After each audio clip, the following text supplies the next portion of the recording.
Bueno, quiero agradecer en primer lugar pues, a la asociación, al colegio, mejor dicho, pues, la posibilidad que nos ha dado como asociación de participar en estas charlas tan interesantes y de verdad también pues, a los ponentes que han traído esta mañana. Bueno, ha sido un lujazo tenerles, la verdad. Y bueno, yo voy a ser bastante más breve porque casi todas las cosas, lo que tiene que ser la última es que casi todas las cosas que iba a decir ya les han dicho antes. Así que voy a pasar muy por encima por algunas de ellas y ya sé que también estáis muy cansados, así que bueno, terminaremos pronto. La Asociación de Dislexia de Euskadi, Dislevi, nace hace pues, casi 10 años, ya en el año 2005, cuando 4 familias, algunas de las cuales tenemos hoy aquí, se asociaron, o se juntaron, mejor dicho, por los problemas de lectoescritura que tenían sus hijos e intentaban buscar una respuesta educativa de calidad a estas dificultades.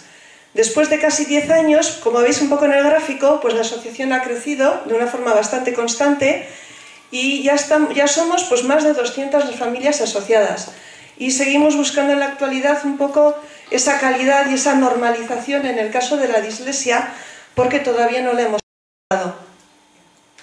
Desde un comienzo vimos que había un gran desconocimiento en el sistema educativo sobre qué era la dislexia. Se había hablado mucho, había muchas cosas de ellos, pero la verdad es que cuando te encontrabas con los educadores, los docentes, pues había poca información. A pesar de que se habían ido dando pues, muchos avances, tanto tecnológicos como avances también en las técnicas pedagógicas en los últimos años. La organización que existe en las aulas actualmente pues, sigue siendo en su mayoría un proceder aún homogéneo. Es bastante rígido el proceder de las aulas. Intenta que todos los alumnos, aún siendo diferentes como son, se adapten a un tipo de educación rígida, igual para todos. Frente a esto, lo que urge es hacer un proceder mucho más flexible. La flexibilidad nos va a permitir que los alumnos diferentes puedan alcanzar y lograr pues, lo que ellos puedan y lo que ellos quieran. Cuando un niño va a la escuela, lo que se intenta es que la escuela el aprendizaje sea algo gratificante para ellos, que sea motivador, que allí pues, genere en ellos un deseo de lograr cosas. Allí se les dotará además pues, de los conocimientos que van a necesitar para luego desenvolverse en el entorno en el que viven. Pero en el caso de los niños con dislexia, el acudir a la escuela muchas veces se traduce en una tortura para ellos, porque realmente en el ámbito de la educación no logran que éste se adapte a su forma de aprender. Y para ellos, más que algo gratificante y encontrar ellos allí lo que pueden pues lograr éxitos, lo que encuentran son muchas veces frustraciones. Según la OCDE, en el 2007, o sea, hace ya 7 años, hablaron de los pasos que había que dar para lograr la equidad en educación. Ellos hablaban de 10 pasos y aquí os comento yo sobre todo, bueno, pues el quinto porque me pareció muy importante. En el quinto paso recomienda por una parte identificar, dotar de apoyo sistemático a todo el alumnado que tenía un bajo rendimiento y reducir las tasas de repetición. Pues estos 3 aspectos tan importantes, pues 7 años después siguen sin lograrse, diría yo que en muchos de los casos, y por lo menos en el tema de la dislexia. Este es un estudio al que antes han estado refiriendo algunos de los ponentes que han dado la charla. Es un estudio sobre la atención al alumnado con dislexia que fue realizado en el año 2010 por la Red Española de Información sobre Educación. Luego ha sido publicado en el 2012 y la verdad es que la información que dota es muy buena y con unas bases científicas, como comentaba Gerardo, pues importantes. En nuestro entender, ¿cuáles son los frentes, digamos, que habría que mejorar para la atención de los niños con dislexia? Pues a mi entender son 4 sobre todo. Por una parte, la detección temprana de los problemas de la dislexia. En segundo lugar, los procesos de evaluación que se realiza con ellos, la intervención pedagógica y la formación permanente de todos los profesionales. Y aquí no solamente hablamos de los docentes, que son los muy importantes que intervienen con ellos, pero también de los pediatras, de los psicólogos, de los logopedas, de los psicopedagogos, de todos. Estos 4 frentes, además, habría que intervenir sobre ellos al unísono, porque todos son interdependientes unos de otros. En primer lugar, pues voy a hablar un poco de la detección temprana. Según el artículo 71 de la LOE, que es la ley que hemos tenido hasta ahora, habla que las administraciones educativas son las encargadas de identificar lo antes posible a los niños con necesidades específicas de apoyo educativo que tienen este alumnado, y que, y en cuanto sean detectados, tienen que recibir el apoyo necesario para su normalización y su inclusión. Yo he subrayado sobre todo aquí lo de identificar lo antes posible, porque creo que a veces el quid de la cuestión está, ¿cuándo es lo antes posible? Ya sé que se ha hablado de esto, ya os he dicho que íbamos a repetirnos un poco, pero me parece un punto muy importante. ¿Cuándo es importante hacer esa identificación de los niños? En este estudio de Vance Kibau del 2007 hablan ya un poquito más centrado, y él dice que la detección a edades tempranas, y él dice antes de los 7 años, estaría justificada porque se ha demostrado que los casos que se detectan tempranamente y reciben una intervención adecuada tienen un mejor pronóstico que los que se detectan por encima de esta edad. Aquí ya nos habla de una edad, por lo menos antes de los 7 años habría que hacer detecciones. Y además, lo importante también, la intervención tiene que ser adecuada. No vale cualquier tipo de intervención, pero de eso ya se ha hablado esta mañana también. Bueno, los niños antes de la etapa lectora ya muestran muchas veces alteraciones en su desarrollo del lenguaje oral. Esas alteraciones se han visto que están relacionadas en algunos casos pues, con dificultades posteriores en la lectura. Esas alteraciones del desarrollo del lenguaje oral pueden ser a veces alteraciones fonológicas, en discriminación de sonidos o en el uso de los sonidos. Otras veces no tendrá que ver con la producción fonológica, sino que será de otro tipo. Por ejemplo, pues que no recuerdan bien los nombres de los colores, les cuesta aprenderse las rimas, y eso está más en relación con su memoria verbal a corto plazo. O también pueden estar alteradas esas habilidades en conciencia fonológica, que como ya se ha dicho, es una habilidad que tiene mucha relación con el rendimiento lector posterior que va a tener ese niño. El querer ocultar todas este tipo de dificultades, el querer no atenderlas, el querer esperar cuando se ven a ver lo que pasa, no va a ayudarle en nada a los niños. Lo que va a hacer es aumentar la carga negativa que estos niños van a tener en su plano académico, pero no solo en el académico, también en el plano personal y en el social. Les va a llevar a que tengan cada vez más frustración, ansiedad y secuelas emocionales que va a hacer que vaya a ser cada vez más difícil la solución de estos problemas. Por ello, nosotros desde la asociación lo que siempre hemos pensado es que hay que hacer screening a nivel infantil, en educación infantil en torno a los 5 años. Ya se ha dicho esta mañana que ya los niños con 4 años, con 5 años, ya dan signos que hay que atender, no se pueden dejar pasar. Hay que atender esas habilidades en conciencia fonológica a ver cómo las tienen. El detectar a los niños que están en riesgo nos va a hacer que le proporcionemos un mayor refuerzo y a veces una atención individualizada. La identificación temprana nos lleva a que hagamos rehabilitación precoz también, y esto nos va a llevar a que tengamos menos secuelas en estos niños. En este sentido, bueno, pues hay algunas investigaciones abiertas, estas son aquí cercanitas, una es la del BCBL, que se ha nombrado también, es un centro en Donostia que bueno, tiene distintas líneas de investigación. Una de ellas es sobre el lenguaje y trastornos del aprendizaje, y ellos están utilizando bueno, pues, última tecnología, mucho neuroimagen también, medios digitales, para buscar precisamente qué modelos de screening o de detección se pueden utilizar para hacer detecciones tempranas. Y a otro nivel también tenemos unos test que estamos pasando desde algunas consultas de pediatría en atención primaria, que han sido elaboradas por Fernando Cuetos, en los que intentamos también ver cómo están esas habilidades fonológicas en los niños de 4 años de edad, intentando siempre detectar lo más tempranamente posible.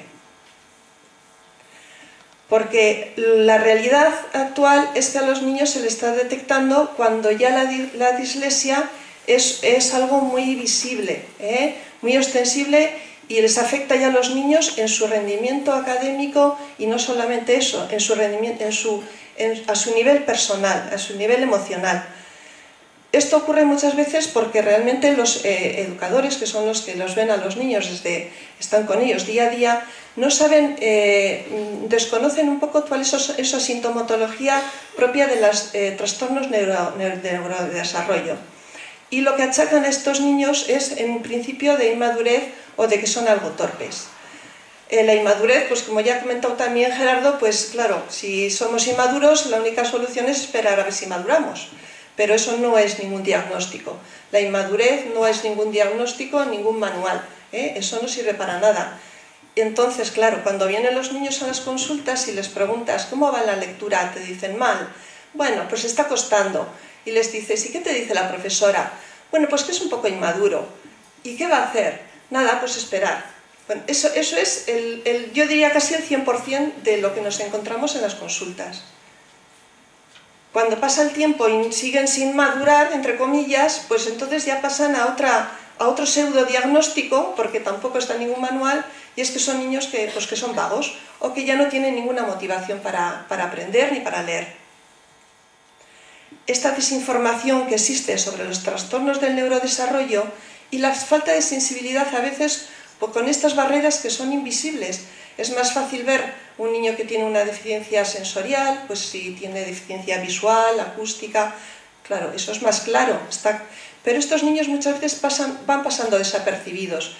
Como se ha dicho, son niños con una inteligencia normal, adquieren habilidades de una forma normal también, y la única que tienen tocada pues es la de la lectura. Entonces, eso hace que no se entienda muy bien, ¿no? Y esto va a traer sufrimiento para esos menores y un desgaste emocional en ellos. Y aparte, no solo en ellos, sino también en las familias. Por eso pienso que es muy importante hacer la búsqueda proactiva de niños con dificultades fonológicas entre todos los alumnos, mediante la aplicación de protocolos de screening sistematizados ya en infantil, y que esto sea algo que se divulgue en todos los centros, no solamente en los centros escolares, también en los centros de pediatría.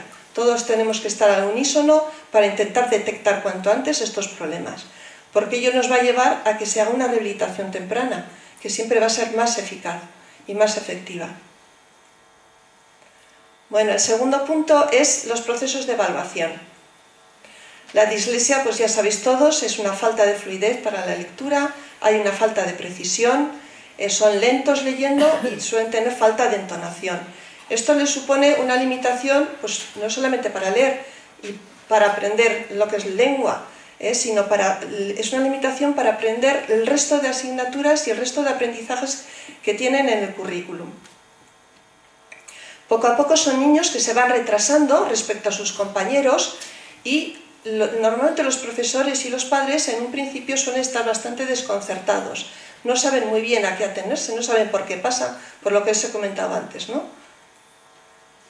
Ese escaso interés que tienen por leer, esa poca motivación muchas veces para ir a clase, no quieren leer delante de sus compañeros en voz alta, entonces que empiezan a pensar pues que ellos saben menos que los demás, que son los tontos de clase, Y encima, pues si es al principio, se les tacha de que encima es que son inmaduros.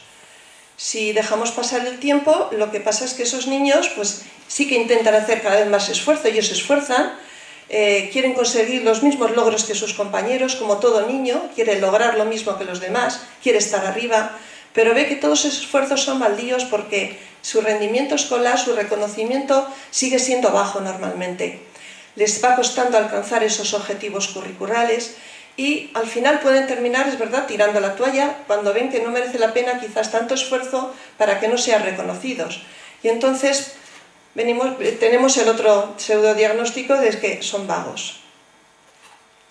El no realizar una evaluación en esos momentos, cuando ya detectamos que pasa algo, el esperar, lo único que nos va a traer es que esos niños vayan aumentando además sus problemas emocionales y sus problemas de conducta y sociales, que no tienen nada que ver con la dislexia, pero que están muy unidos por todo esto. De hecho, en el estudio de Cavale habla que el 70% de los niños que tienen dificultades en el aprendizaje son niños que tienen una confianza en sí mismos baja. Niños que vienen muchas veces a las consultas, frecuentadores de las consultas de pediatría, pues por somatizaciones, dolores de tripas, dolores de cabeza, dolor del pecho, dolor de la espalda. Yo he visto niños con alopecias, o arrancamientos del pelo incluso, y ansiedad. Además también pueden tener problemas de conducta y sociales. Estos niños, en diversos estudios se habla de un 25 a 50% de problemas de conducta, y esta tasa es 4 veces superior a la que tienen los alumnos sin dificultades del aprendizaje. Suelen tender a ser rechazados a veces por los compañeros si no han elaborado algún otro tipo de forma de sobresalir. Como no sobresalen lo que es mucho en los estudios, pues a veces son rechazados o ellos mismos se aíslan. ¿Qué ocurre? Que si seguimos sin hacer una evaluación, suele aumentar la presión de los profesores y la presión de los padres, porque no saben lo que les pasa y empezamos con el tienes que esforzarte más, es que eres un poco vago, es que tienes que hacer más. Esto no ayuda para nada a los niños, les va aumentando la carga negativa que ellos tienen que ir sufriendo y su frustración. Por eso es tan importante hacer la evaluación. Hay que hacer evaluación, hay que quitar estos diagnósticos, pseudodiagnósticos y decir claramente lo que tienen. Si tienen una dislexia, tienen una dislexia, ellos tienen que saberlo y ellos a veces se tranquilizan sabiendo ya lo que le pasa, porque quitamos el pseudodiagnóstico de que soy maduro, soy tonto. Para ellos es importante saber que es que no son tontos, es que tienen un problema. Una evaluación bien hecha debe tener recogida de datos, por lo que se hablaba, personales, familiares, escolares. Porque, como ya se ha comentado, la familia muchas veces hay antecedentes de dislexia. Las pruebas complementarias, pues de tipo cognitivo, instrumentales, emocionales o neurológicas. Todo hay que estudiarlo a ver, porque puede ser secundario, como se ha dicho esta mañana, un problema sensorial o un problema... Primero hay que ver que todas las pruebas, cómo son. Se les pasa unas pruebas estandarizadas de lectura, hay que evaluar cómo son esos procesos lectores. Esto es muy importante porque luego la intervención será de acuerdo a cómo ellos procesan, tienen sus procesamientos, cuál es el que falla. Con todo esto tendremos que hacer el diagnóstico diferencial. Ahí es donde diremos si el niño tiene dislexia o no tiene dislexia o es otra cosa. Una vez que tengamos el diagnóstico, importante orientar a la familia, por lo que os he dicho. La familia, al fin y al cabo, somos el sostén emocional de estos niños. El no saber lo que les pasa no les ayudamos. A nivel también académico, o todos los profesionales que están involucrados con los niños, los pedagogos, los psicopedagogos, los pediatras, todos tienen que saber lo que le pasa. Establecer los objetivos que vamos a querer mejorar con esos niños y entonces intervenir en esos procesos lectores que antes hemos visto previamente que podían estar fallando. La exactitud lectora, la velocidad y reconocimiento, comprensión. Y por último, importante, el seguimiento y la evaluación de la intervención. Cuando hagamos una intervención siempre hay que evaluar si lo que estamos haciendo es válido o no. No vale hacer una intervención, 3 años de intervención y ni siquiera sabemos si lo que estamos haciendo le está viniendo bien.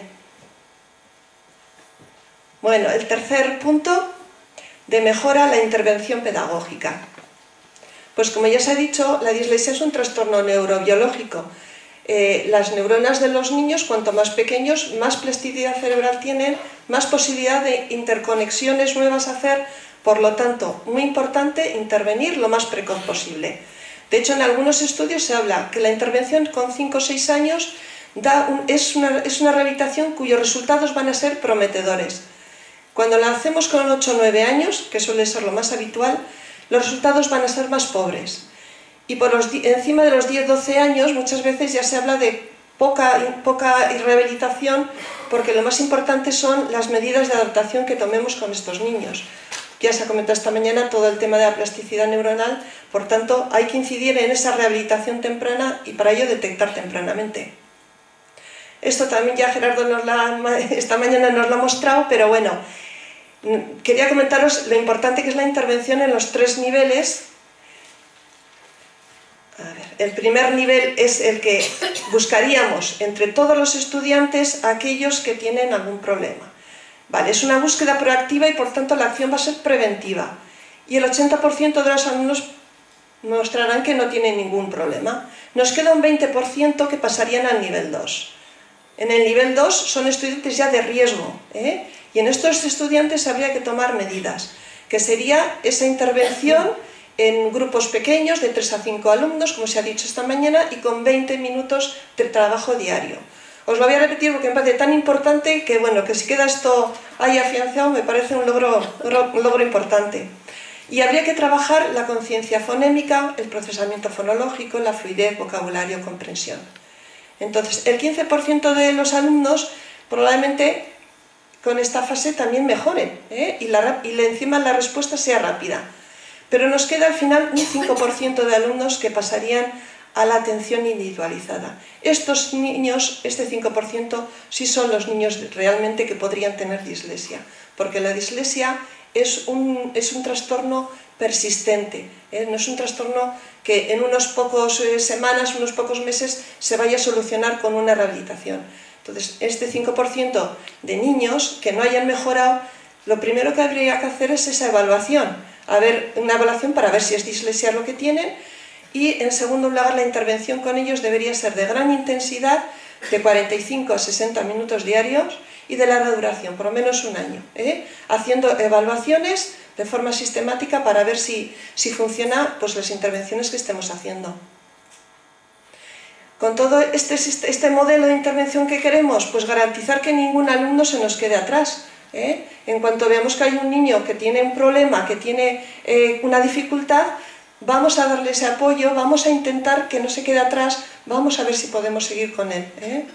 Y esto pues difiere con actualmente lo que creo que vemos muchas veces en las aulas, que es el enfoque basado en que vamos a esperar a ver si el alumno fracasa. Y cuando el alumno fracasa, entonces vamos a prestarle algún apoyo. El tipo de intervención más efectiva, según Swanson, era las que son sistemáticas, explícitas, intensivas, como hablábamos, 45-60 minutos diarios, pequeños grupos y tiempo prolongado, haciendo tareas de segmentaciones de palabras, secuenciación de tareas y sobre todo retroalimentación inmediata, ver si lo que hacemos funciona. Os quería presentar también esta página. Esta es una página de Reino Unido que se dedica a hacer investigación educativa para orientar a profesores y escuelas, donde se estudian los distintos recursos que hay de intervención para los alumnos desfavorecidos. A ver si podemos entrar en la página. Bueno, lo que se analiza son 34 ítems. A ver.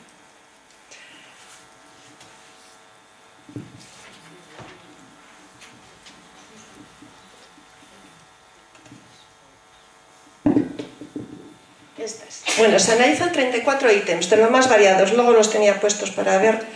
Y lo que vais a ver es sobre todo, bueno, 3 columnas. A ver. Estas 3 columnas. La primera columna es el coste de esa intervención, ¿vale? Bueno, estas son las intervenciones, el coste de la intervención, que lo simbolizan pues con el símbolo de la libra, ¿no? Una sería un coste muy barato, en torno a 80 libras al 1 año, y 5, por ejemplo, pues sería muy alto el coste, serían como 1.200 libras al 1 año. En el segundo columna tenéis las estrellas, esta es la evidencia científica, eso tan importante de lo que nos habló Gerardo. Cualquier intervención debe tener una buena evidencia científica de que funciona, ¿de acuerdo? Entonces, aquí medimos la evidencia. Una estrella sería que serían muy limitados los estudios que hay, con 4 ya son moderados, es que hay por lo menos 3 estudios de metaanálisis rigurosos. Y en la última columna tenemos el impacto de esas intervenciones sobre la media de los alumnados. Entonces, ellos calculan como en un año escolar, si, por ejemplo, 2 meses de adelanto serían 2 meses sobre el año escolar haciendo esa intervención. Entonces, vais viendo...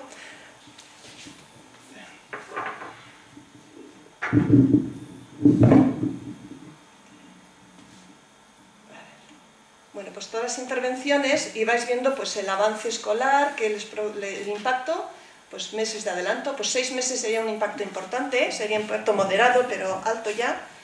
8 meses sería alto, 1 mes es bajito, pues es como que da igual hacer esa intervención, apenas les va a mejorar. Y ya ves que bueno, pues hay de todo, deberes, el feedback tan importante, bueno, hay muchas intervenciones. Yo me voy a fijar en una de ellas, que estamos llegando a ella, porque ya ves que casi todas son en verde, son intervenciones que tienen resultados positivos. Pero llegamos a alguna aquí que tiene un resultado negativo, que veis que es la repetición del año escolar. Repetición del año escolar, un coste muy caro, evidencia científica alta y el impacto negativo.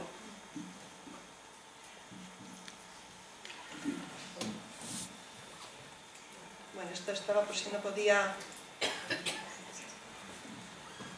Pues me voy a referir ahora a la repetición escolar. Me parece un tema bastante importante. La repetición escolar es común en países de Europa como en España, en Francia y Alemania, y sin embargo es muy excepcional en Finlandia o en el Reino Unido.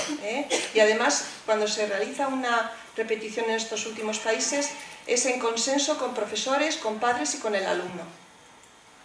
¿Realmente pensamos que es efectiva hacer una repetición? Bueno, pues según estos estudios de esta página, las intervenciones educativas que consiguen efectos negativos son raros. Ya veis que la mayoría eran efectos positivos, por lo que sorprende que los alumnos que repiten un año sufran un retroceso.